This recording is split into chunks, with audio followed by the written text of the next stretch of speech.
Después de 2 años buscando a mis hijos gemelos desaparecidos, descubrí que mi propia madre los mantenía escondidos a 800 kilómetros de distancia, haciéndoles creer que yo había muerto y elegido abandonarlos porque eran demasiado difíciles de amar.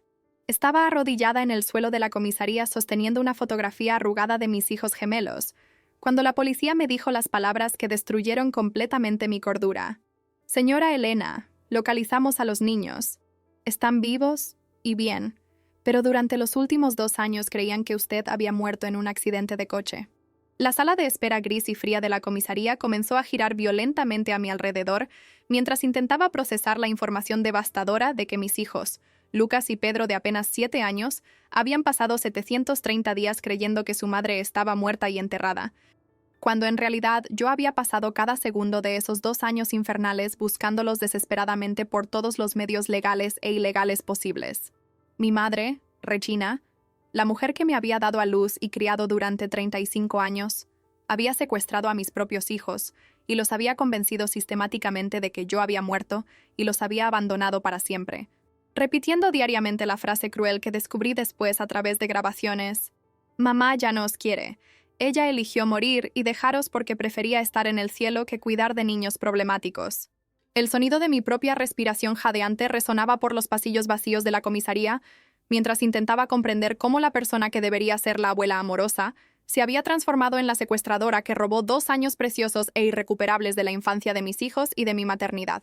La detective Fernanda, una mujer morena de 42 años con ojos castaños que habían visto décadas de tragedias familiares, sostuvo mi brazo tembloroso mientras me ayudaba a sentarme en una silla de plástico duro, antes de que me desmayara completamente en el suelo sucio de la comisaría.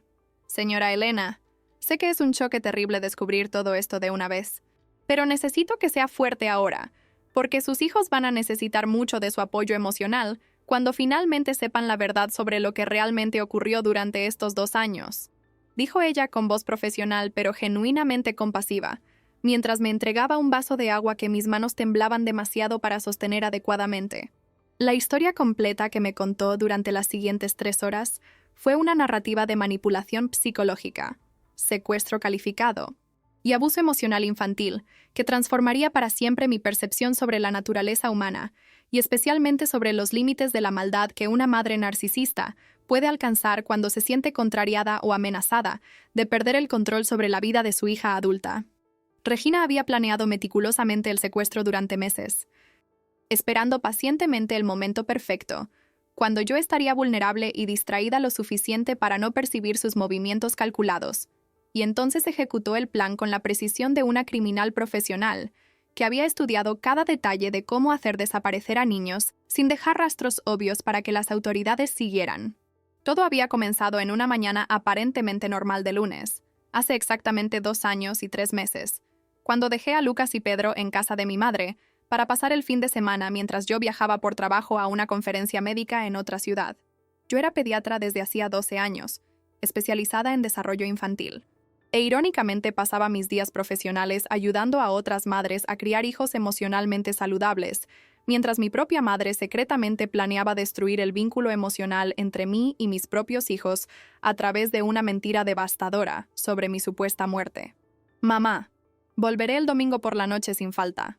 Los niños tienen examen de matemáticas el lunes y necesitan estudiar», le había dicho a Regina aquella mañana fatídica, besando la frente de mis hijos y prometiendo traerles regalos del viaje, sin imaginar que sería la última vez que los vería durante 2 años interminables de búsquedas desesperadas y noches sin dormir imaginando dónde podrían estar y si estaban seguros. Regina había respondido con su característica sonrisa maternal que yo conocía desde la infancia, aquella sonrisa que escondía capas de manipulación emocional y control obsesivo que yo había normalizado durante décadas de relación tóxica. «No te preocupes, Elena. Cuidaré de mis nietos como si fueran mis propios hijos. Sabes que ellos son mi vida». La ironía de aquellas palabras solo se hizo evidente 2 años después, cuando descubrí que ella realmente había decidido criarlos como si fueran suyos, borrando completamente mi existencia de sus vidas a través de una narrativa falsa sobre mi muerte. Cuando regresé de la conferencia el domingo por la noche y encontré la casa de mi madre completamente vacía, con señales obvias de una mudanza apresurada, cajones abiertos, perchas tiradas en el suelo, juguetes olvidados por los rincones, Mi primer instinto fue de pánico absoluto, seguido inmediatamente por la necesidad de racionalizar lo que podría haber ocurrido. Llamé al celular de Regina docenas de veces consecutivas, cada llamada cayendo directamente al buzón de voz con su voz grabada diciendo irónicamente, deje su mensaje y le devolveré la llamada tan pronto como sea posible. Una promesa que ella nunca cumpliría porque había destruido la tarjeta SIM del teléfono y comprado nuevos números con identidades falsas que había preparado durante meses de planificación criminal. La transformación de preocupación maternal normal a terror absoluto ocurrió gradualmente durante las primeras 24 horas. Mientras yo llamaba a hospitales verificando si había ocurrido algún accidente, comisarías preguntando sobre posibles incidentes involucrando ancianas y niños, parientes lejanos que podrían haber recibido visitas inesperadas, y finalmente enfrentando la realidad devastadora de que mi madre había deliberadamente desaparecido con mis hijos sin dejar cualquier indicación de dónde podrían estar o por qué había tomado esa decisión extrema. El proceso de registrar la desaparición en la policía fue una experiencia surrealista y frustrante que me enseñó rápidamente cómo el sistema legal brasileño trata casos de secuestro familiar cuando el secuestrador es un pariente cercano con custodia informal temporal. Señora Elena, su madre tenía autorización para quedarse con los niños, ¿correcto? ¿No hay señales de violencia o coacción?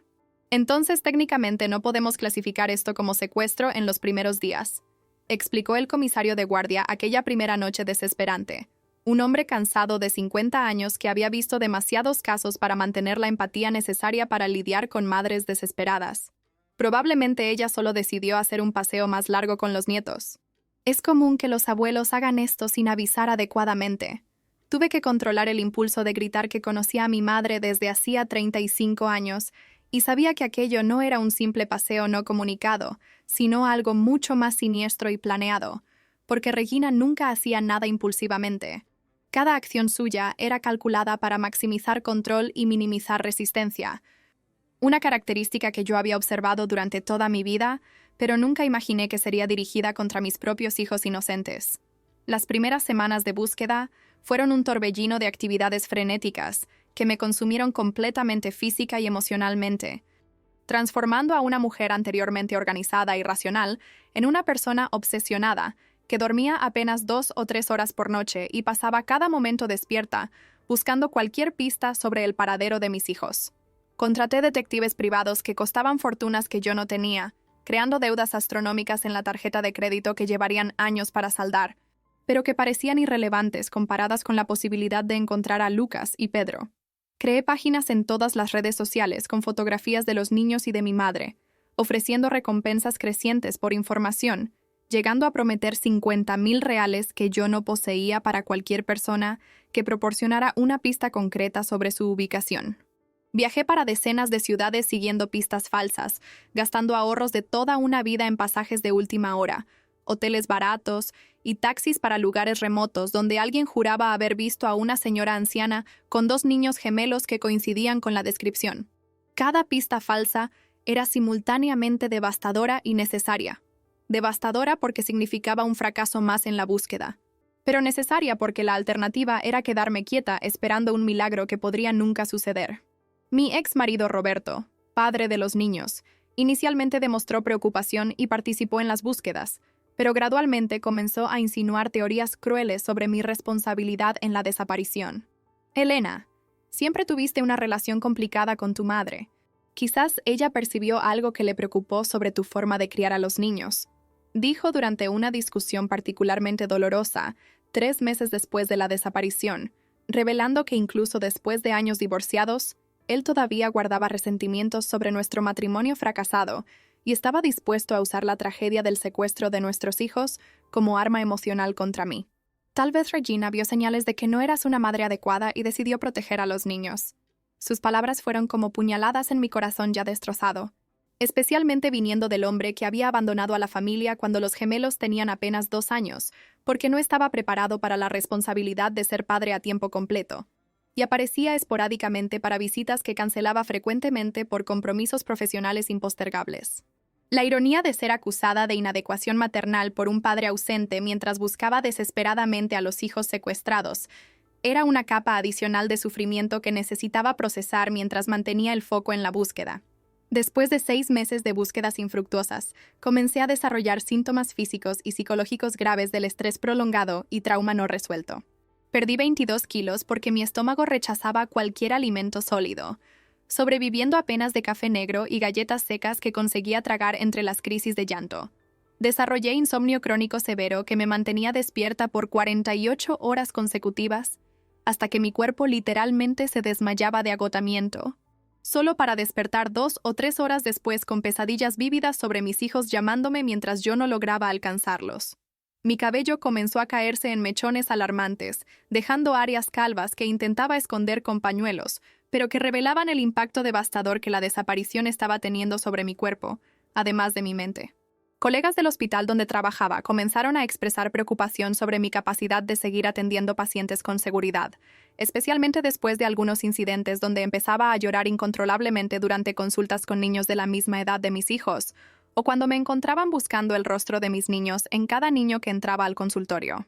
La jefa del departamento de pediatría, doctora Carmen, una mujer de 58 años que había sido mi mentora durante la residencia médica, me llamó para una conversación difícil pero necesaria tras 8 meses de deterioro progresivo de mi desempeño profesional.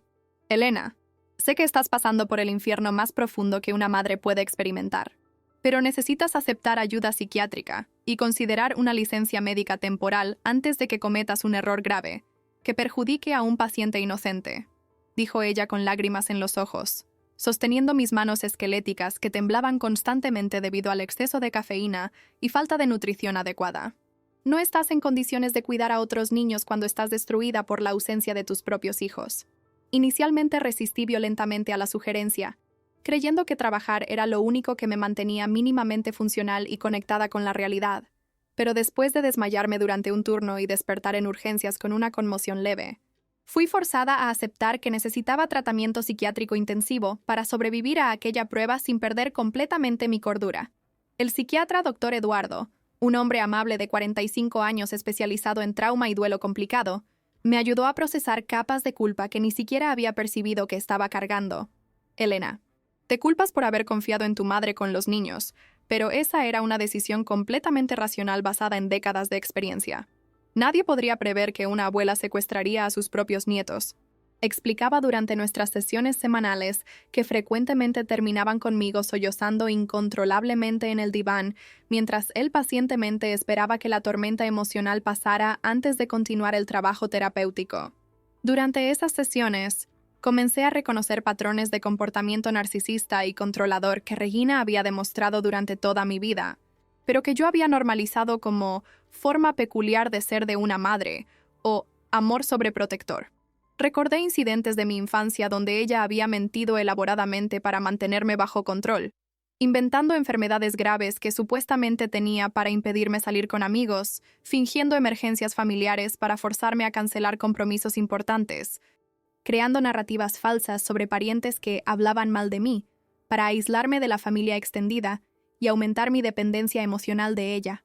Un año después de la desaparición, cuando la esperanza de encontrar a mis hijos comenzaba a transformarse en resignación devastadora de que tal vez nunca los vería nuevamente, desarrollé una rutina melancólica que me mantenía mínimamente funcional, mientras continuaba las búsquedas de forma menos frenética, pero igualmente determinada. Despertaba a las 5 de la mañana todos los días, verificaba todas las redes sociales y sitios de desaparecidos por cualquier información nueva, llamaba a comisarías de ciudades aleatorias preguntando sobre mujeres ancianas con niños gemelos, y luego intentaba pasar el resto del día manteniendo alguna apariencia de normalidad mientras mi corazón sangraba continuamente por la ausencia de mis hijos.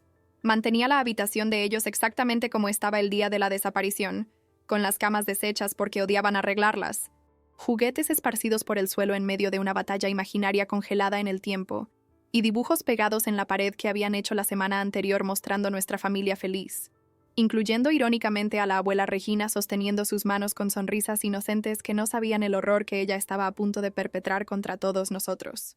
Las noches eran particularmente torturantes, porque el silencio de la casa vacía amplificaba la ausencia de las voces infantiles que solían llenar cada rincón con risas, discusiones sobre quién era el superhéroe más fuerte, y peticiones interminables de solo 5 minutitos más antes de dormir. Yo vagaba por los pasillos oscuros sosteniendo fotografías de los niños, conversando con sus imágenes como si pudieran escucharme donde sea que estuvieran, prometiendo que nunca desistiría de buscarlos aunque me llevara el resto de mi vida. Lucas, Pedro. Mamá está buscándolos todos los días. No crean nada que la abuela pueda estar diciendo. Los amo más que a todo en el universo y voy a encontrarlos aunque sea lo último que haga. Susurraba al vacío, esperando que de alguna forma cósmica mis palabras pudieran alcanzarlos y plantar semillas de duda sobre cualquier mentira que Regina estuviera contando para justificar mi ausencia. La casa que antes estaba llena de vida se había transformado en un mausoleo de recuerdos dolorosos, pero no conseguía mudarme porque mantenía la esperanza irracional de que un día la puerta se abriría y mis hijos entrarían corriendo como si nada hubiera pasado. 15 meses después de la desaparición, recibí una llamada que inicialmente parecía ser una pista falsa más entre cientos que había investigado. Una profesora de una escuela en una pequeña ciudad a 800 kilómetros de distancia había visto la página sobre la desaparición y creía que 2 nuevos alumnos matriculados recientemente podrían ser mis hijos, aunque estuvieran usando nombres diferentes y la abuela que los había matriculado hubiera presentado documentación aparentemente legal. La señora que los matriculó dijo que era la madre adoptiva, que había conseguido la custodia después de que la madre biológica muriera en un accidente, pero algo en la historia no parecía correcto. Explicó la profesora Ana, una mujer observadora de 38 años que había notado inconsistencias en el comportamiento de los niños. Los niños a veces comienzan frases con «mi madre solía», y luego se detienen abruptamente como si recordaran que no deberían hablar sobre eso. Mi corazón se aceleró con una esperanza que yo había aprendido a suprimir después de tantas decepciones. Pero algo sobre esta llamada específica parecía diferente. La profesora describió manierismos específicos de los niños que solo alguien que realmente los había observado sabría, como Lucas rascándose la nariz cuando estaba nervioso, o Pedro tamborileando los dedos en una secuencia específica cuando estaba concentrado. El viaje en coche hasta la pequeña ciudad fue simultáneamente el más largo y más corto de mi vida. Largo porque cada kilómetro parecía una eternidad de ansiedad sobre lo que encontraría. Corto porque 8 horas conduciendo sin parar parecieron pasar en un abrir y cerrar de ojos tomado por la adrenalina de la posibilidad de finalmente reencontrar a mis hijos. Llevé conmigo toda la documentación posible probando mi maternidad. Certificados de nacimiento originales, fotografías desde el nacimiento hasta la desaparición, exámenes de ADN que había hecho preventivamente, informes médicos mostrando que yo estaba viva y nunca había sufrido ningún accidente, y principalmente el informe policial sobre el secuestro que finalmente había sido clasificado como tal después de 6 meses de insistencia legal. El paisaje pasaba por la ventana del coche sin que yo realmente lo viera. Mi mente completamente enfocada en imaginar el momento del reencuentro si realmente fueran ellos. ¿Me reconocerían después de más de un año? ¿Creerían que estaba viva después de tanto tiempo escuchando que estaba muerta? ¿Me odiarían por supuestamente haberlos abandonado a través de la muerte? Las preguntas torturantes se multiplicaban con cada kilómetro recorrido. Encontré a la detective Fernanda, ya esperando en la comisaría local cuando llegué. Ella había conducido desde otra dirección después de que yo la llamara desesperadamente explicando la situación. Elena, confirmamos a través de reconocimiento facial que son realmente sus hijos. Pero la situación es delicada porque ellos genuinamente creen que usted murió. Me explicó cuidadosamente mientras me preparaba psicológicamente para lo que estaba a punto de enfrentar. Su madre creó una narrativa elaborada sobre un accidente de coche fatal. Incluso mostró recortes de periódico falsificados y una supuesta lápida con su nombre. Los niños pasaron por un proceso de duelo genuino y fueron convencidos de que usted eligió morir porque no los amaba lo suficiente para luchar por la vida. La crueldad psicológica de aquella mentira específica me golpeó como un puñetazo en el estómago. Regina no solo había dicho que morí, sino que había creado una narrativa donde mi muerte era una elección. Una forma de abandono voluntario que dejaría cicatrices emocionales profundas en los niños, que podrían nunca sanar completamente incluso después de saber la verdad. La detective continuó explicando que Regina había sido arrestada aquella mañana cuando fue a buscar a los niños a la escuela, sin saber que estaba siendo investigada desde hacía semanas desde que la profesora Ana había hecho la denuncia. Ella no resistió el arresto. De hecho, parecía casi aliviada cuando le pusimos las esposas, como si supiera que eventualmente sería descubierta, observó Fernanda, mostrando fotografías de mi madre siendo escoltada al coche policial. Regina parecía haber envejecido décadas en apenas 2 años. Su rostro anteriormente bien cuidado ahora mostraba arrugas profundas de preocupación, cabellos completamente blancos que ya no se preocupaba en teñir, y principalmente ojos vacíos que habían perdido el brillo manipulador que yo conocía también. Durante el interrogatorio inicial, confesó todo, pero insiste en que lo hizo para proteger a los niños de usted, alegando que usted era una madre inadecuada que los estaba perjudicando psicológicamente, aunque no haya conseguido proporcionar ninguna evidencia concreta de esas alegaciones. El intento final de Regina de pintarme como villana, incluso después de ser atrapada, era consistente con su patrón narcisista de nunca aceptar responsabilidad real por sus acciones destructivas. El momento de reencontrar a Lucas y Pedro después de 2 años fue precedido por una preparación cuidadosa coordinada por una psicóloga infantil especializada en reunificación familiar después de trauma. Doctora Beatriz, una mujer experimentada de 48 años, pasó 2 horas conversando con los niños antes de que yo entrara en la sala, preparándolos gentilmente para la verdad impactante de que su madre estaba viva, y había pasado cada día de los últimos 2 años buscándolos desesperadamente.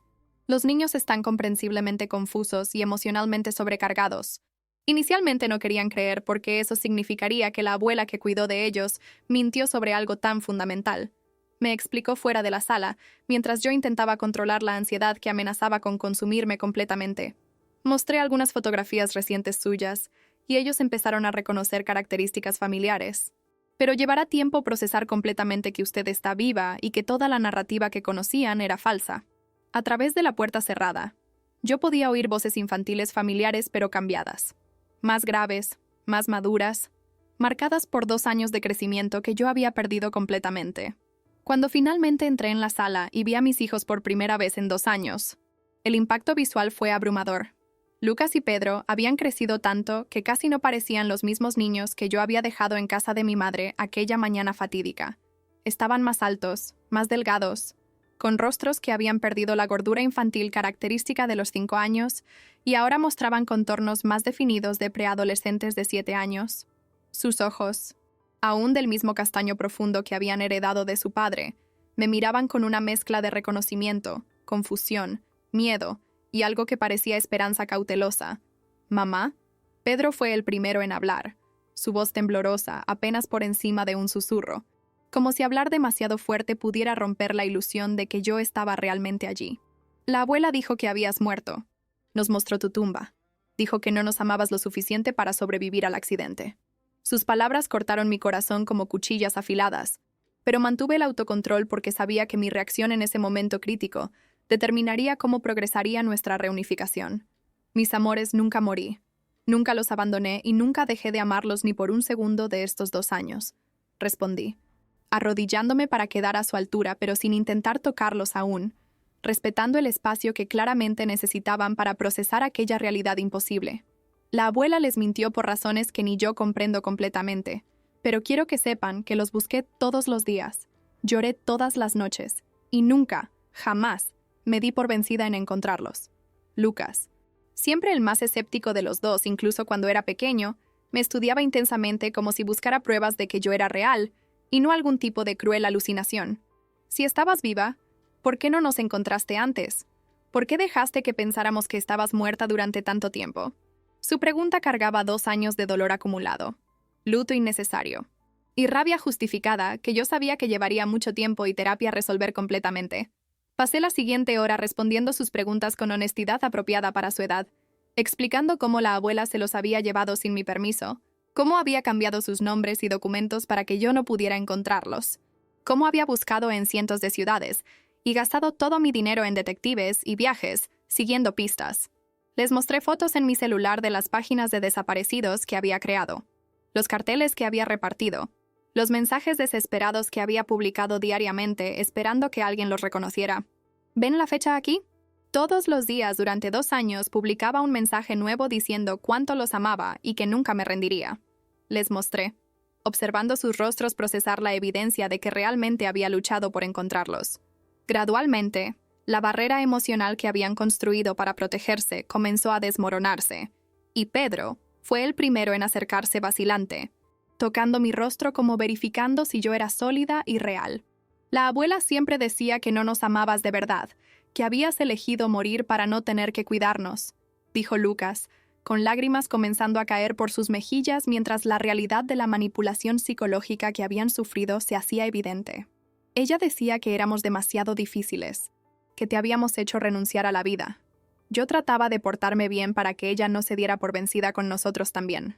La revelación de que mis hijos habían pasado 2 años creyendo que eran responsables de mi supuesta muerte, intentando ser perfectos para no ser abandonados nuevamente, me llenó de una rabia contra Regina que nunca había sentido antes.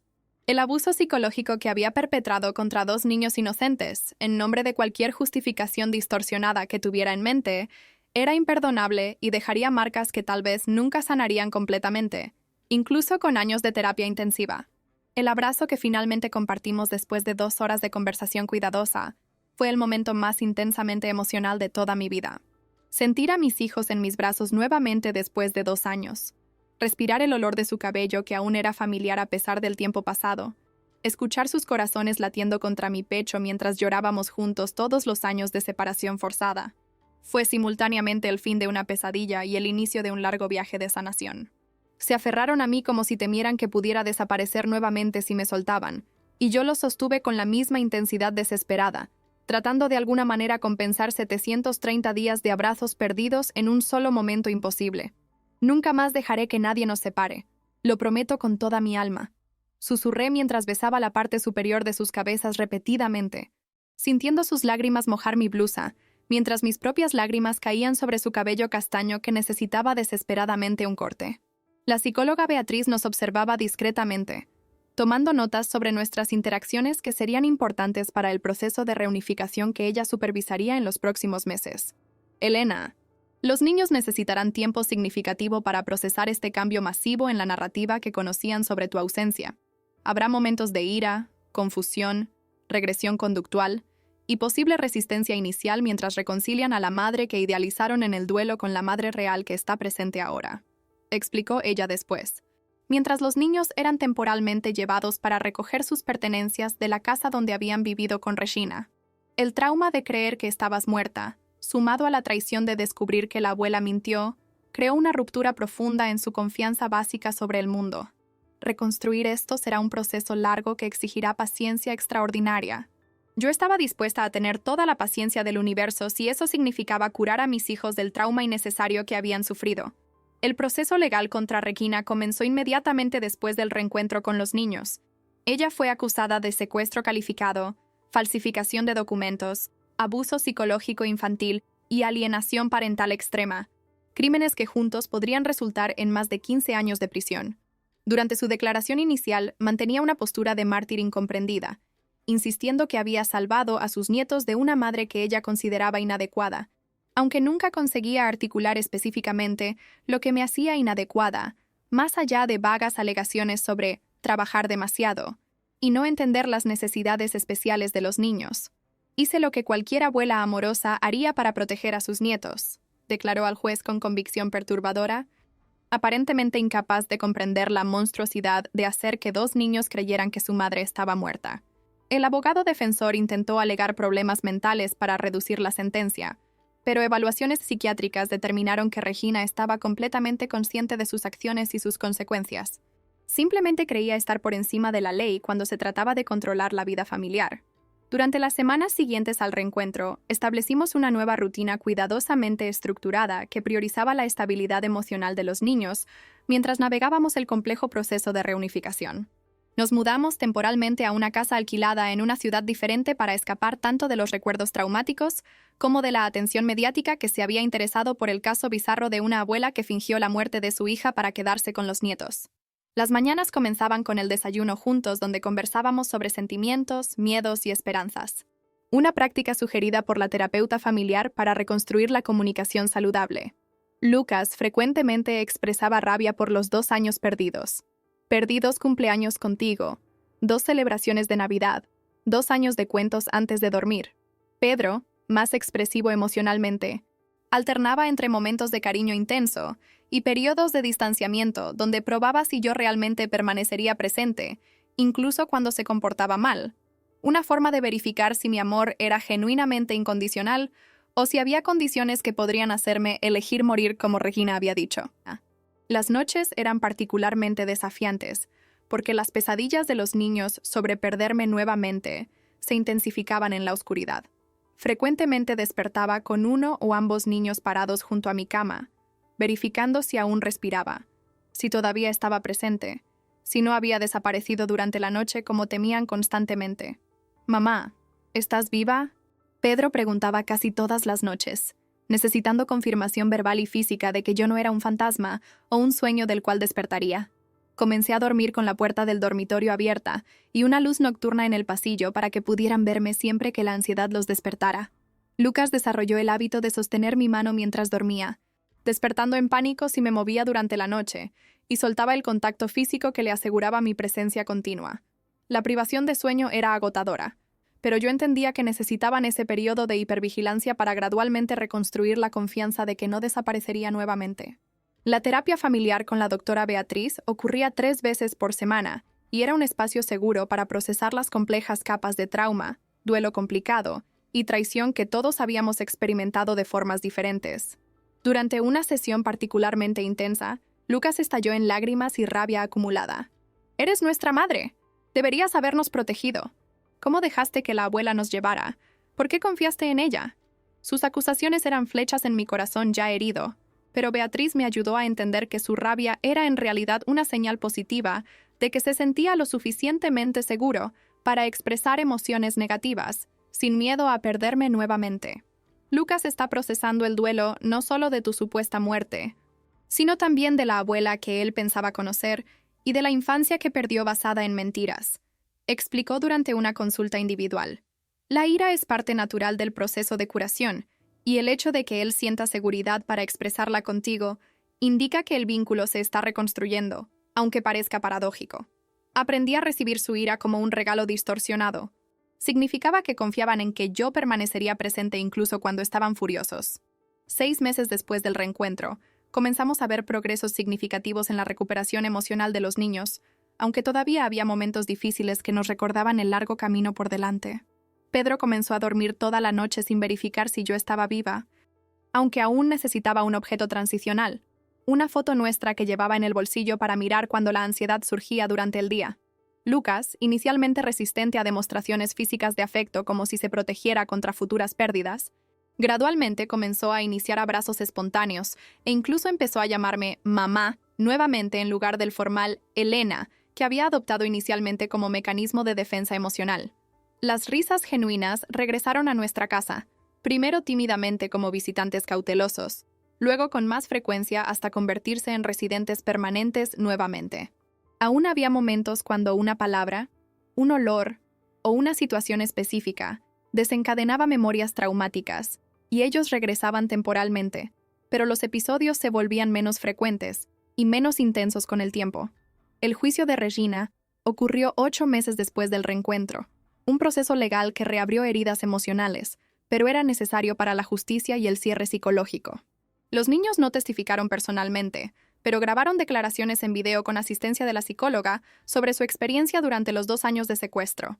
Escuchar a Lucas describir calmadamente cómo lloraba escondido todas las noches durante meses, después de mi supuesta muerte porque no quería que la abuela pensara que él era demasiado débil para cuidar de su hermano, fue devastador. Pedro relató cómo Regina frecuentemente usaba mi muerte como amenaza velada. «Si no se portan bien, yo también moriré, y ustedes quedarán completamente solos en el mundo, porque nadie más quiere niños problemáticos que hicieron que su propia madre desistiera de vivir». La manipulación psicológica sistemática que ella había empleado para mantenerlos obedientes y dependientes era aún más cruel de lo que había imaginado. Capas de abuso emocional que requerirían años de terapia para desenredar completamente. Roberto, mi ex marido, asistió al juicio pero mantuvo su característica distancia emocional, más interesado en asegurar que no sería responsabilizado financieramente por los costos del tratamiento psicológico de los niños que en ofrecer apoyo emocional genuino. «Elena, espero que entiendas que también fui víctima en esta situación. Perdí contacto con mis hijos por 2 años», dijo durante un receso, ignorando convenientemente que había hecho muy poco esfuerzo para buscarlos más allá de algunas publicaciones superficiales en redes sociales. Su intento de posicionarse como víctima equivalente era típico de su patrón de evitar la responsabilidad parental. Pero decidí no desperdiciar energía confrontándolo cuando mi enfoque necesitaba estar totalmente en la recuperación de los niños. El acuerdo de custodia fue revisado dándome custodia total con visitas supervisadas de él cuando y si los niños se sintieran cómodos. lo que aún no había sucedido porque apenas lo reconocían después de 4 años de ausencia casi total, 2 antes del secuestro cuando él raramente aparecía, y 2 durante los cuales creían que eran huérfanos. Regina fue condenada a 12 años de prisión, con posibilidad de progresión de régimen después de 4 años, dependiendo de comportamiento y evaluaciones psiquiátricas. Durante la lectura de la sentencia, mantuvo la expresión de superioridad moral que había llevado durante toda su vida, aparentemente incapaz o no dispuesta a demostrar remordimiento genuino por las vidas que había destruido con sus acciones. El juez fue particularmente severo en sus comentarios finales. Usted no solo secuestró a 2 niños inocentes, sino que cometió una forma particularmente cruel de abuso psicológico, al convencerlos de que su madre había muerto y que eran responsables de esa muerte. El trauma que infligió en estos niños y en su hija es incalculable, y sus acciones demuestran un desprecio fundamental por los derechos y bienestar de las propias personas que alegaba amar. Incluso escuchando estas palabras, Regina mantuvo la postura de que había actuado por amor y protección, una disonancia cognitiva que probablemente nunca sería resuelta, porque aceptar la realidad significaría confrontar la monstruosidad de sus propias acciones. 1 año y medio después del reencuentro, nuestra familia había encontrado un nuevo equilibrio, diferente del que teníamos antes, pero genuinamente feliz de formas que no esperábamos. Las cicatrices emocionales aún existían, y probablemente siempre existirían en algún nivel, pero habíamos aprendido a vivir con ellas como parte de nuestra historia, en lugar de permitir que definieran nuestro futuro. Lucas había desarrollado interés por la psicología, diciendo que quería entender cómo funcionaba la mente humana para ayudar a otros niños que pasaron por traumas similares. Pedro se volvió extraordinariamente empático y perceptivo sobre emociones ajenas, una sensibilidad desarrollada durante los años teniendo que leer los humores inestables de Regina para mantenerse seguro. Ambos aún tenían momentos de ansiedad sobre perder a personas amadas, pero habían desarrollado estrategias saludables de afrontamiento con ayuda continua de la terapia.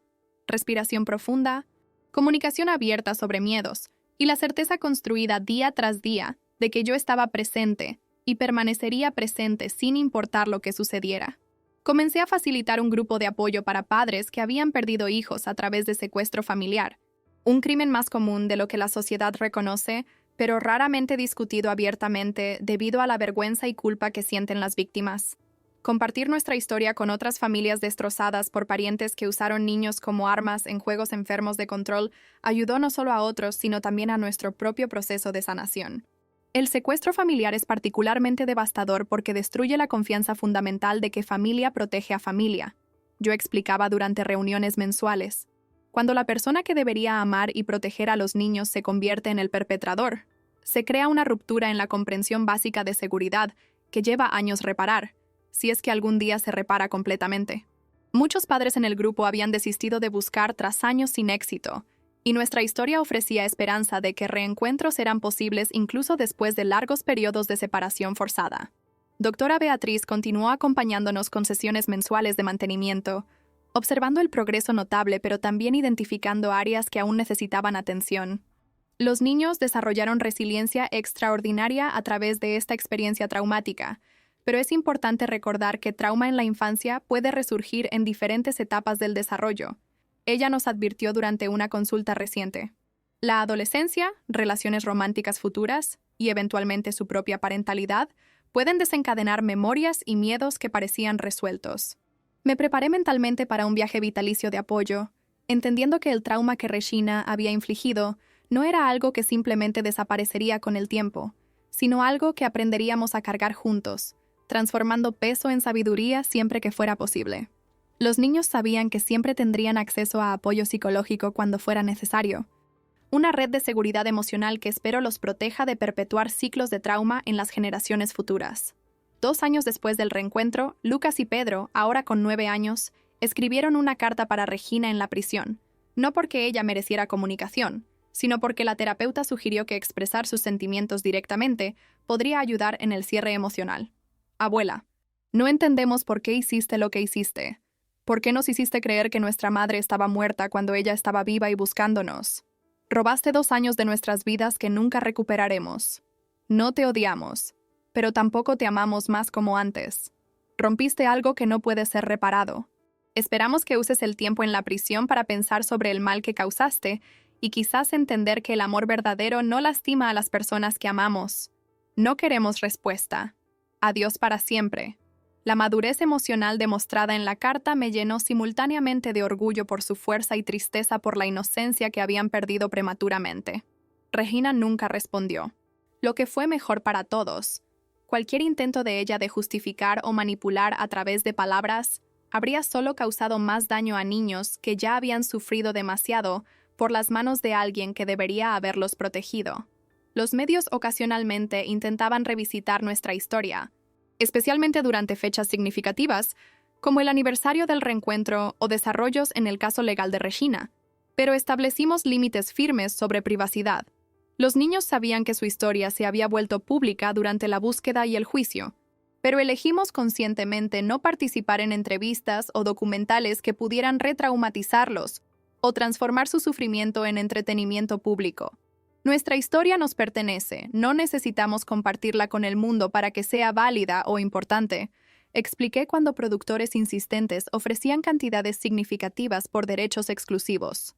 El dinero habría ayudado con los gastos médicos y terapéuticos acumulados, pero proteger la salud mental de los niños era infinitamente más valioso que cualquier compensación financiera. Algunos familiares lejanos criticaron la decisión, alegando que hacer pública la historia podría ayudar a otras familias, pero mantuve firmemente que mi responsabilidad primaria era con mis hijos, no con extraños que podrían o no beneficiarse de la exposición de nuestro trauma. 3 años habían pasado desde aquel día transformador en la comisaría, cuando descubrí que mis hijos estaban vivos, pero creían que yo estaba muerta. Nuestra casa actual, cuidadosamente elegida en un vecindario tranquilo con buena escuela y proximidad a los servicios de salud mental que aún utilizábamos regularmente, se había convertido en un verdadero hogar en vez de solo un refugio temporal. Las paredes estaban cubiertas con nuevas fotografías, no para reemplazar los recuerdos dolorosos, sino para crear una narrativa visual de recuperación y renacimiento. Lucas había desarrollado pasión por la fotografía, documentando obsesivamente momentos cotidianos como si necesitara pruebas físicas de que nuestra vida actual era real y permanente. Pedro se había convertido en escritor prolífico, llenando diarios con historias que procesaban metafóricamente sus experiencias. Cuentos sobre héroes que encontraban el camino a casa después de largos exilios. Niños que descubrían verdades escondidas sobre sus orígenes. Y siempre finales donde el amor verdadero triunfaba sobre la mentira.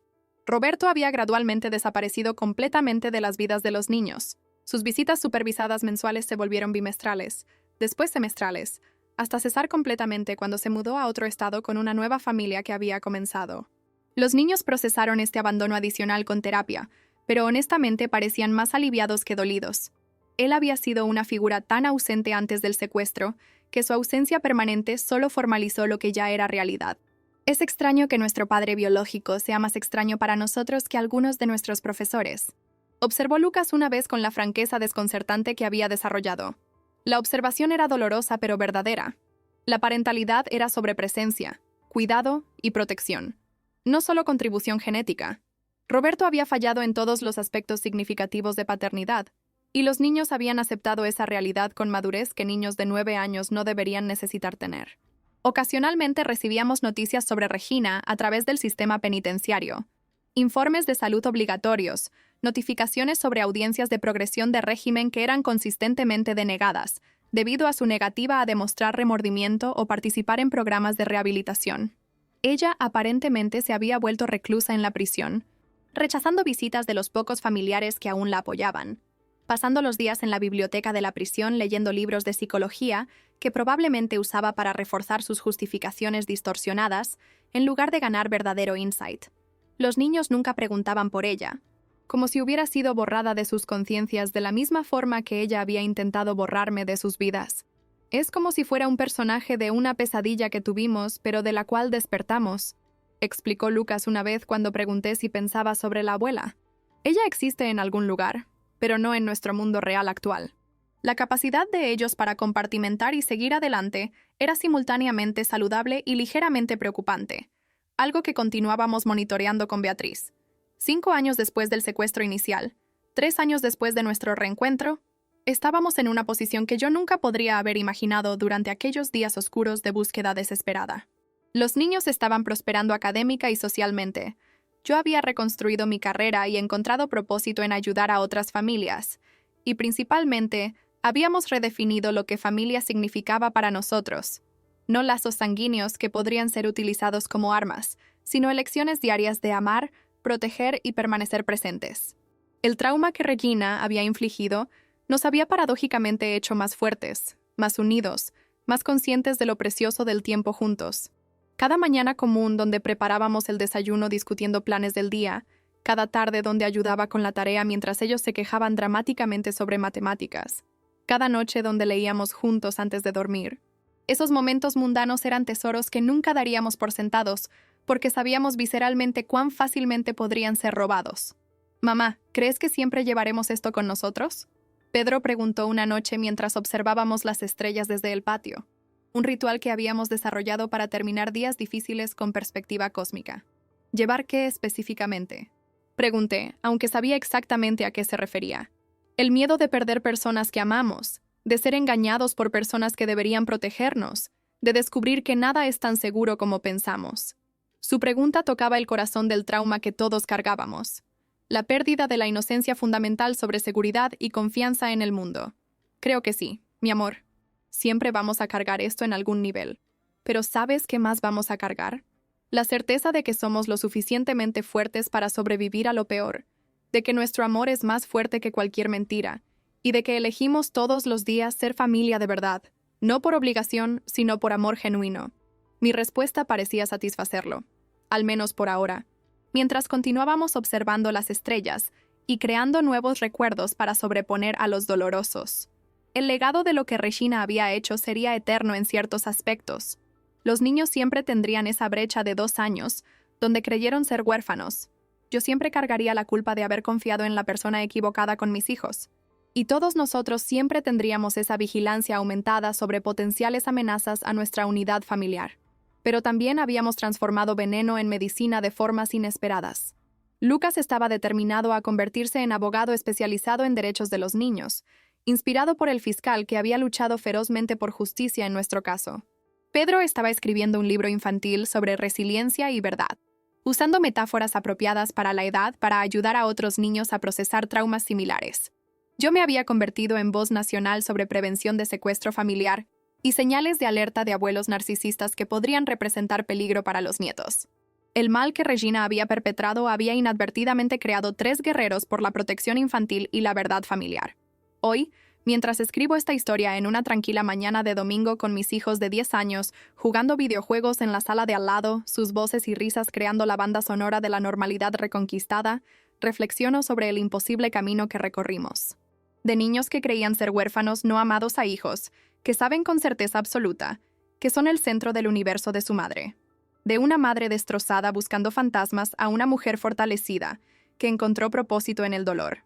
De una familia destruida por mentiras a una unidad reconstruida sobre fundamentos de verdad inquebrantable.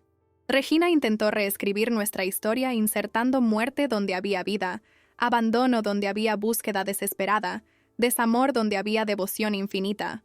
Pero la verdad, como el agua, siempre encuentra su camino a través de las grietas de las mentiras más elaboradas.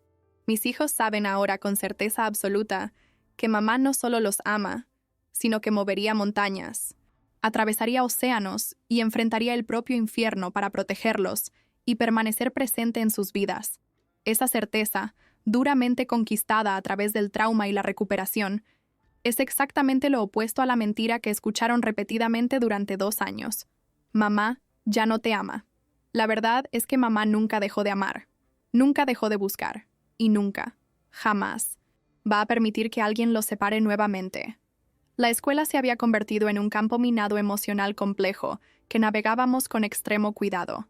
Los niños habían sido matriculados en una nueva institución donde nadie conocía su historia, una decisión consciente para darles la oportunidad de ser simplemente niños normales en vez de aquellos gemelos que fueron secuestrados por la abuela.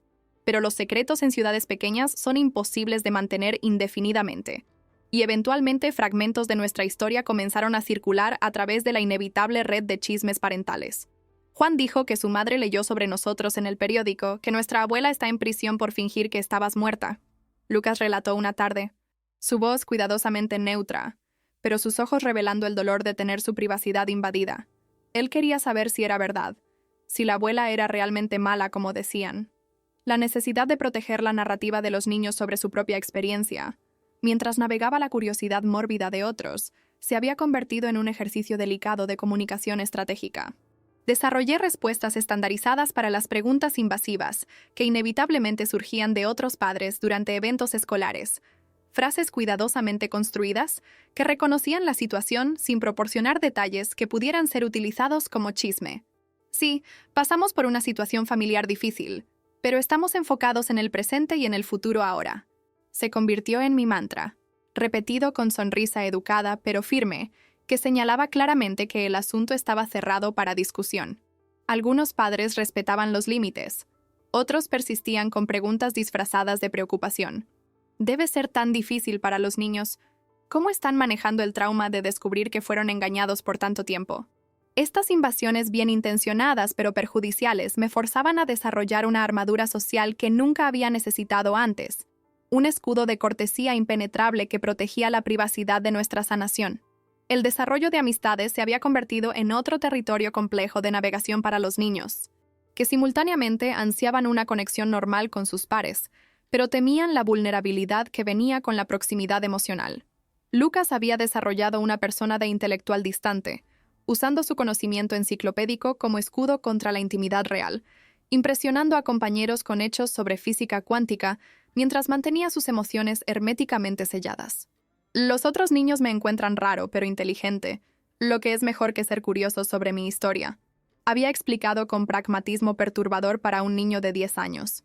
Pedro había elegido la ruta opuesta, volviéndose casi agresivamente social, coleccionando amigos superficiales como tarjetas de béisbol, cantidad sobre calidad en un intento de llenar el vacío dejado por 2 años de aislamiento social forzado, cuando Regina los había mantenido alejados de otros niños para evitar detección.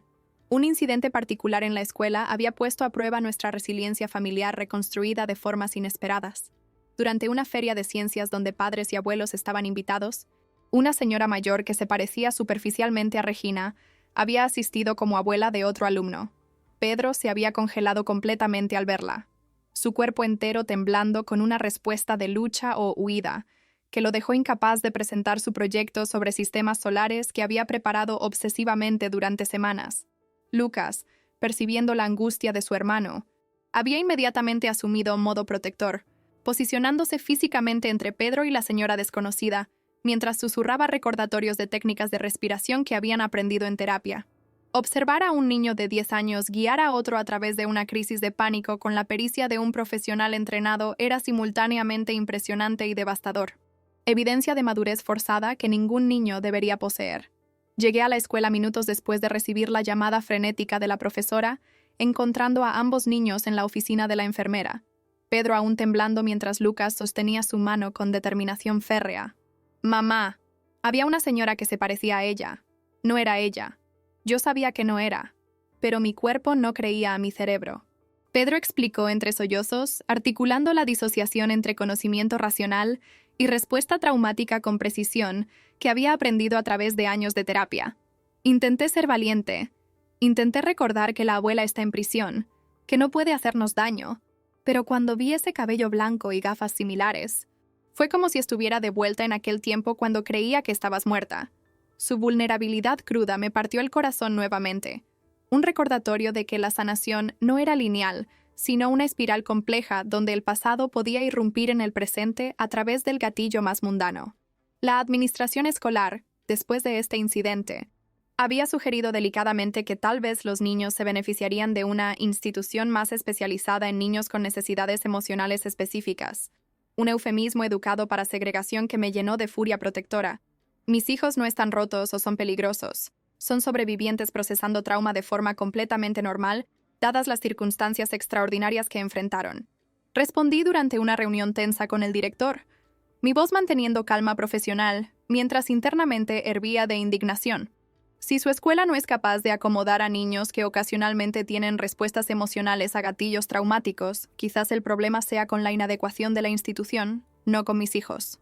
La amenaza implícita de acción legal y exposición mediática fue suficiente para terminar sugerencias de transferencia, pero el incidente había creado una tensión subyacente que coloreó todas las interacciones subsecuentes con la administración escolar.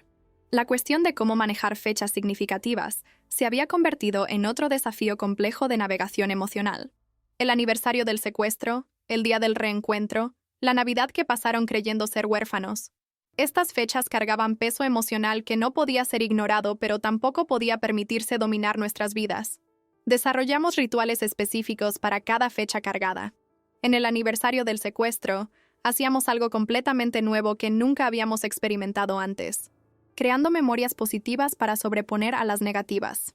En el día del reencuentro, que se había convertido en nuestra verdadera celebración familiar más importante que cualquier feriado tradicional, pasábamos el día entero juntos haciendo actividades elegidas por los niños, reafirmando que estábamos reunidos por elección y amor, no solo circunstancia. Durante la Navidad, que había sido particularmente traumática para ellos durante los años de separación, creábamos tradiciones completamente nuevas que no tenían conexión con el pasado, deliberadamente reescribiendo el significado de la festividad. Las noches continuaban siendo el momento más vulnerable para todos nosotros, cuando las defensas del día bajaban y los demonios del trauma emergían de las sombras. Había desarrollado un ritual elaborado de preparación para dormir que proporcionaba múltiples confirmaciones de mi presencia continua. Primero, leíamos juntos por exactamente 30 minutos, siempre libros con finales felices garantizados porque ninguno de nosotros podía tolerar suspense o tragedia incluso ficcional.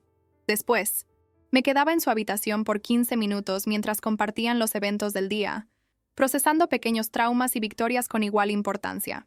Finalmente, dejaba la puerta entreabierta con una luz específica en el pasillo que creaba un camino iluminado entre nuestras habitaciones, un puente luminoso que garantizaba que podríamos encontrarnos incluso en la oscuridad más profunda de la madrugada. La cuestión financiera se había convertido en una presión adicional que intentaba ocultar de los niños, pero inevitablemente permeaba nuestras vidas. Los costos acumulados de 2 años de búsqueda desesperada, detectives privados, viajes siguiendo pistas falsas, y ahora años de terapia intensiva habían creado deudas que tomarían décadas para saldar. Había retornado al trabajo a tiempo completo en el hospital, frecuentemente tomando turnos extras que me mantenían lejos de casa más de lo ideal para niños con ansiedad de separación. Pero la ironía de necesitar ausentarme para pagar por el tratamiento de la ansiedad causada por mi ausencia forzada no escapaba a ninguno de nosotros. Mamá, no necesitas trabajar tanto, podemos vivir con menos cosas. Pedro había ofrecido tras encontrarme llorando sobre pilas de facturas en una madrugada cuando pensaba que ellos estaban durmiendo. Su disposición de sacrificar el poco confort material que teníamos para tener más tiempo juntos era conmovedora pero impracticable. Terapia, medicamentos y las necesidades básicas de la vida no eran negociables. Roberto había reaparecido brevemente cuando supo a través de conocidos mutuos que yo estaba luchando financieramente, no para ofrecer ayuda sustancial, sino para sugerir que tal vez los niños estarían mejor posicionados, con él y su nueva familia, que tenía recursos superiores. La audacia de sugerir otra separación para niños que habían sido traumatizados por abandono y pérdida me llenó de rabia que tuve que procesar en varias sesiones de terapia individual antes de poder responder civilizadamente. Roberto, abandonaste a tus hijos cuando eran bebés. Desapareciste completamente durante el secuestro. ¿Y ahora quieres usar dinero como arma para traumatizarlos nuevamente? Voy a fingir que esta conversación nunca ocurrió. Pero si intentas cualquier acción legal para cambiar la custodia, garantizaré que cada momento de tu negligencia parental sea documentado en detalles excruciantes en el tribunal. Él retrocedió inmediatamente, aparentemente más preocupado con su reputación en la nueva comunidad que con el bienestar real de los hijos que había efectivamente abandonado 2 veces. Durante una consulta de rutina, Beatriz había planteado la posibilidad de medicación psiquiátrica para ayudar con la ansiedad persistente de los niños, un tema que me llenó de conflictos. Como médica, entendía los beneficios potenciales de intervención farmacológica para trauma severo, pero como madre resistía a la idea de medicar a niños tan jóvenes. No quiero que dependan de medicamentos para sentirse normales, expresé, revelando mis propios prejuicios sobre salud mental que el trauma había expuesto. Beatriz respondió con paciencia característica. Elena, si Lucas tuviera diabetes, ¿dudarías sobre insulina? El trauma alteró la química cerebral de ellos de formas medibles. La medicación apropiada no es fracaso o dependencia, es tratamiento médico legítimo para una condición médica real. Su analogía me forzó a confrontar cómo todavía estaba inconscientemente estigmatizando condiciones de salud mental, incluso después de años lidiando con las consecuencias devastadoras de trauma no tratado. Tras discusiones extensas incluyendo a los niños de forma apropiada para su edad, decidimos probar medicación ansiolítica de baja dosis para Pedro, cuyo insomnio había comenzado a afectar su desempeño escolar y salud física. La decisión fue agonizante pero necesaria, y el alivio visible cuando finalmente logró dormir una noche entera sin pesadillas validó la elección. Mamá, ¿es así como se sienten las personas normales todo el tiempo? ¿Sin el peso en el pecho y los pensamientos acelerados?, preguntó después de 2 semanas de tratamiento, su asombro con la ansiedad reducida revelando cuán severamente había estado sufriendo. Lucas eligió no probar medicación inicialmente, prefiriendo continuar con sus estrategias de ejercicio e intelectualización, una decisión que respetamos mientras monitoreábamos cuidadosamente señales de deterioro que requerirían reevaluación. La complejidad de navegar relaciones con la familia extendida había creado otro nivel de estrés. Algunos parientes que habían defendido a Regina durante el juicio ahora querían reconciliación, sin aceptar responsabilidad por su apoyo a una secuestradora. Familia es familia. Necesitamos perdonar y seguir adelante, mi tía Clara había dicho durante una llamada no solicitada, ignorando completamente que su apoyo vocal a Regina había contribuido a nuestro aislamiento durante los años más oscuros. Clara, perdón no significa fingir que nada ocurrió o exponer a mis hijos a personas que eligieron creer a una secuestradora en vez de a una madre desesperada, respondí, estableciendo límites que nunca había necesitado antes del trauma. La pérdida de la familia extendida era otra capa de duelo que procesábamos. No solo habíamos perdido 2 años y la inocencia sobre la seguridad familiar, sino también la red de apoyo que debería haber sido nuestro derecho de nacimiento. Solo mi hermano menor, Marcos, había mantenido contacto consistente y apoyo genuino. Él había sido una de las pocas personas que nunca dudó que Regina era capaz de algo tan monstruoso, habiendo experimentado su propia porción de manipulación materna durante la infancia. Yo escapé mudándome a otro continente. Tú no tuviste esa opción con niños pequeños, había dicho durante una visita reciente desde el extranjero. Su validación de mis experiencias y reconocimiento de la patología de Regina era profundamente sanador, especialmente viniendo de alguien que compartía la misma madre, pero había visto a través de sus máscaras décadas antes. Los niños habían desarrollado fuerte conexión con el tío que no veían hace años, encontrando en él una figura masculina positiva que no cargaba el peso del abandono como el padre biológico. Un momento particularmente significativo había ocurrido durante el 10º cumpleaños de los niños, el primero que celebrábamos desde el reencuentro donde ellos realmente parecían niños en lugar de sobrevivientes vigilantes. Habíamos organizado una pequeña fiesta con los pocos amigos cercanos que habían conquistado, nada elaborado pero genuinamente alegre. Durante el feliz cumpleaños, observé sus rostros iluminados por las velas y me di cuenta que estaban genuinamente presentes en el momento en vez de parcialmente disociados como habían estado en celebraciones anteriores. ¡Pidan un deseo!, gritaron los amigos. Y por primera vez en años, vi a mis hijos cerrar los ojos y desear algo más allá de la seguridad básica. Después, Pedro confió. Deseé que el próximo año sea aún mejor que este, revelando optimismo sobre el futuro que había estado ausente desde el trauma. Durante una tormenta particularmente severa que cortó la energía, fuimos confrontados con miedos primarios que el trauma había amplificado. La oscuridad completa había desencadenado pánico en Pedro, que comenzó a hiperventilar convencido de que la falta de luz significaba que algo terrible estaba ocurriendo. Lucas había inmediatamente asumido modo protector, guiándonos a todos al mismo cuarto donde encendimos velas y contamos historias para distraer de la ansiedad. ¿Recuerdan cuando solíamos hacer fuertes de mantas durante tormentas?, pregunté, intentando evocar memorias pretrauma que pudieran anclarnos en tiempos más simples. ¿Eso fue antes?, Pedro preguntó con voz pequeña. Antes, habiéndose convertido en nuestra abreviatura para la vida anterior al secuestro, periodo que había adquirido cualidad mítica de paraíso perdido que quizás nunca hubiera sido tan perfecto como la memoria sugería. La fuerza de ellos me impresionaba diariamente, pero también me llenaba de ira renovada contra Regina por haber forzado tal resiliencia prematura. Niños de 10 años deberían estar preocupados con juegos y amigos, no con técnicas de enraizamiento para ataques de pánico o estrategias para manejar hipervigilancia. Habían desarrollado inteligencia emocional de adultos terapeutas, vocabulario psicológico de estudiantes universitarios y conciencia de mortalidad de soldados veteranos. Esas habilidades les servirían bien en la vida adulta, pero el costo de adquirirlas había sido inconcebiblemente alto. Mamá, a veces deseo poder volver a ser inocente, Lucas había dicho en una noche particularmente reflexiva, No saber que personas que amamos pueden herirnos tanto. No entender que la seguridad es ilusión. No tenía respuesta reconfortante porque él estaba en lo cierto. La inocencia perdida era irrecuperable. Solo podríamos construir sabiduría sobre sus cenizas. El sistema penitenciario ocasionalmente enviaba notificaciones sobre Regina que yo intentaba procesar lejos de los niños. Ella aparentemente se había negado a participar en cualquier programa de rehabilitación, manteniendo que había actuado por amor y protección. Había intentado contactar a los niños a través de cartas que fueron interceptadas y archivadas sin ser entregadas, cada una conteniendo manipulaciones elaboradas sobre cómo todo había sido malentendido, cómo ella solo quería protegerlos de mí. La persistencia de su narrativa delirante, incluso después de la condena criminal, demostraba una patología profunda que probablemente nunca sería tratada. Parte de mí sentía lástima por ella. Imaginar pasar los últimos años de vida en prisión, abandonada por todos los que alegaba amar. Pero cualquier compasión era inmediatamente extinguida por el recuerdo de mis hijos sollozando, porque creían que yo había elegido morir en lugar de quedarme con ellos. Durante una visita de seguimiento con la detective Fernanda que había gestionado nuestro caso, descubrimos que varias otras familias habían sido reunidas después de que nuestro caso ganara atención nacional. Ustedes abrieron puertas para investigaciones más serias de secuestro familiar, explicó, mostrando estadísticas de casos resueltos que habían sido inspirados por nuestra situación.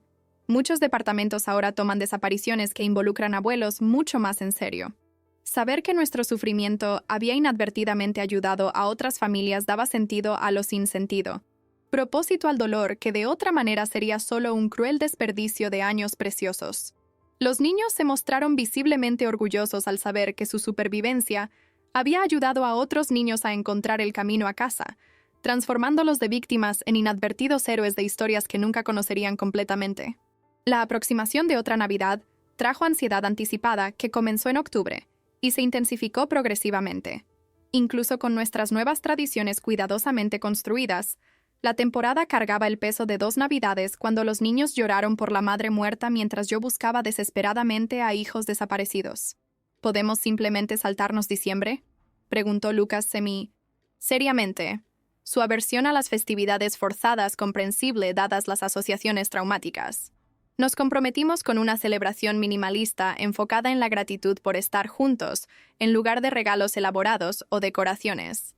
Creamos una nueva tradición de pasar el día como voluntarios en un refugio para niños, transformando una fecha cargada en una oportunidad de ayudar a otros que también navegaban por festividades complicadas por circunstancias difíciles.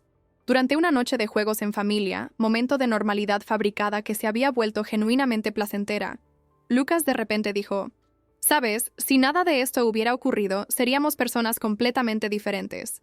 La profundidad de la observación paralizó el ambiente mientras todos procesábamos la compleja verdad. Sí, seríamos diferentes. Probablemente más inocentes, definitivamente menos ansiosos, posiblemente más confiados, pero quizás menos resilientes. ¿Preferirían ser esas personas diferentes?, pregunté cuidadosamente. Pedro pensó largamente antes de responder. No sé si lo preferiría, pero sé que me gusta quienes nos estamos convirtiendo, aunque el camino hasta aquí haya sido horrible. Lucas estuvo de acuerdo, añadiendo: «Somos supervivientes, eso significa algo. No todo el mundo puede decir eso». Encontrar significado y hasta orgullo en su supervivencia era un desarrollo terapéutico profundo que Beatriz había dicho que podría llevar décadas a alcanzar.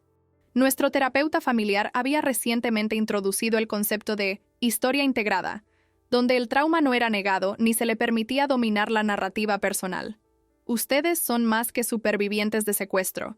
Son estudiantes, hijos, amigos, futuros adultos, con posibilidades infinitas, explicaba Beatriz durante una sesión particularmente poderosa. Comenzamos un ejercicio de enumerar todas las identidades que llevábamos además de supervivientes. Pedro era escritor, científico aficionado, amante de los gatos, fan de la ciencia ficción. Lucas era matemático, atleta, coleccionista de hechos obscuros, protector feroz. Yo era médica, madre, defensora de otras familias, superviviente propia.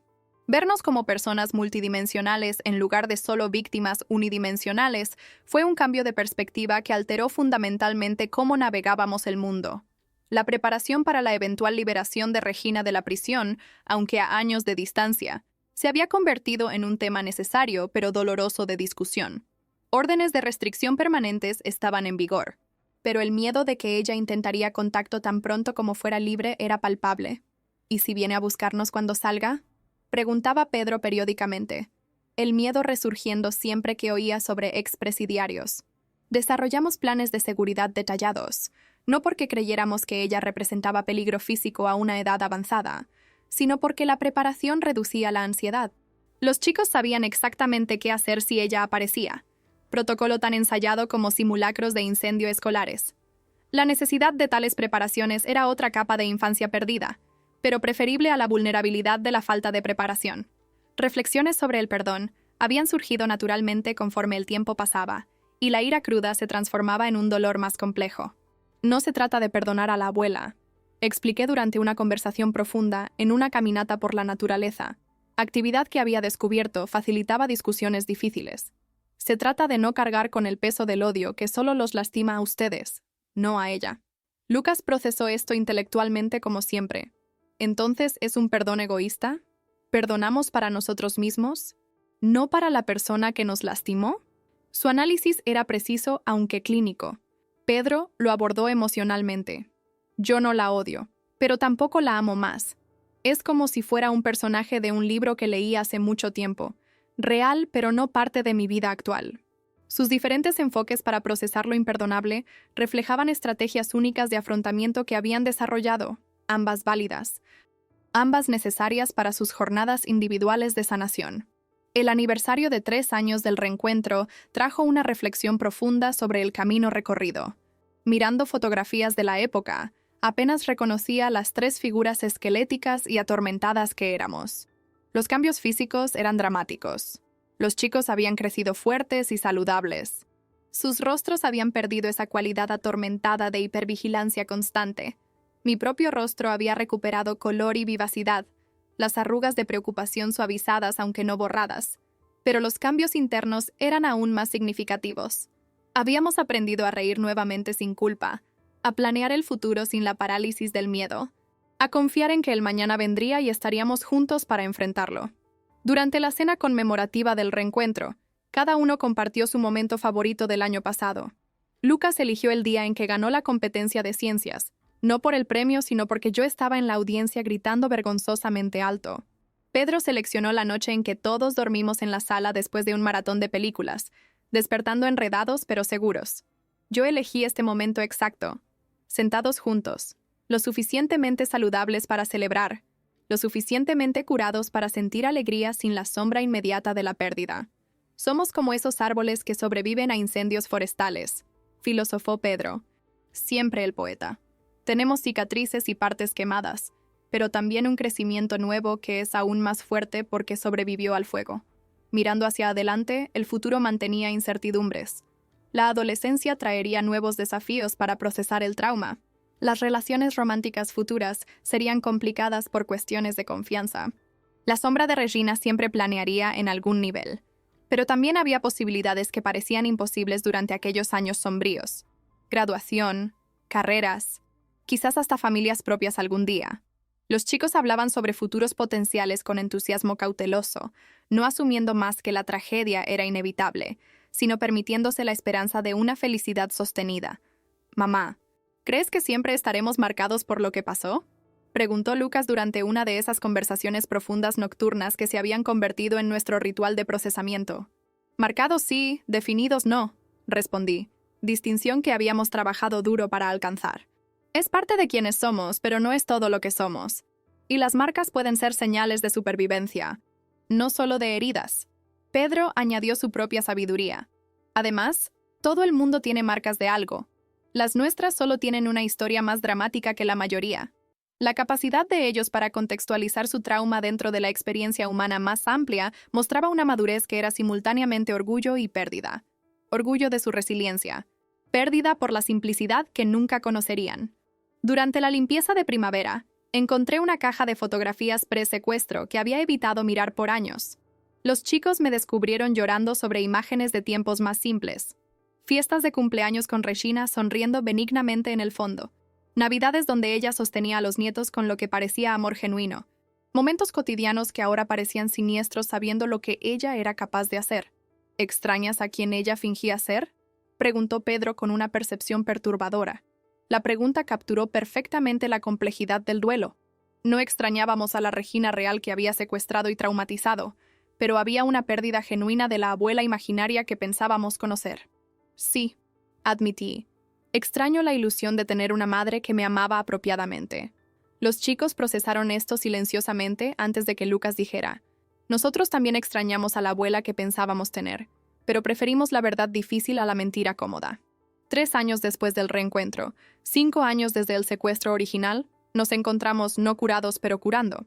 No enteros pero remendados con oro como cerámica japonesa kintsugi, donde las roturas se vuelven parte de la belleza.